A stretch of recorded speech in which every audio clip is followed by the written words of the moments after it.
Alors bonjour à tous, aujourd'hui nous continuons notre lecture du catéchisme de l'Église catholique et nous en sommes rendus à la question numéro 184 du compendium qui est: comment les évêques exercent-ils leur mission d'enseigner? Eh bien, en communion avec le pape, les évêques ont le devoir d'annoncer l'évangile à tous, fidèlement et avec autorité.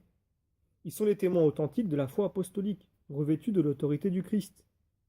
Grâce au sens surnaturel de la foi, le peuple de Dieu, guidé par le magistère vivant de l'Église, adhère indéfectiblement à la foi. Alors pour étayer ces propos, prenons les paragraphes 888 à 890 du catéchisme de l'Église, qui nous disent ceci. Les évêques, avec les prêtres, leurs coopérateurs, ont pour première tâche d'annoncer l'évangile de Dieu à tous les hommes, selon l'ordre du Seigneur, en Marc 16,15. Ils sont les héros de la foi qui amènent au Christ de nouveaux disciples, les docteurs authentiques de la foi apostolique, pourvus de l'autorité du Christ.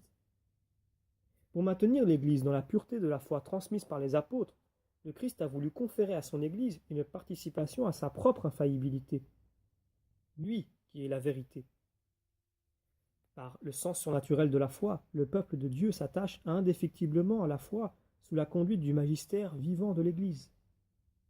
La mission du magistère est liée au caractère définitif de l'alliance instaurée par Dieu dans le Christ avec son peuple. Il doit le protéger des déviations et des défaillances, et lui garantir la possibilité objective de professer sans erreur la foi authentique. La charge pastorale du magistère est ainsi ordonnée à veiller à ce que le peuple de Dieu demeure dans la vérité qui libère. Pour accomplir ce service, le Christ a doté les pasteurs du charisme d'infaillibilité en matière de foi et de mœurs. L'exercice de ce charisme peut revêtir plusieurs modalités que nous verrons donc à la question suivante.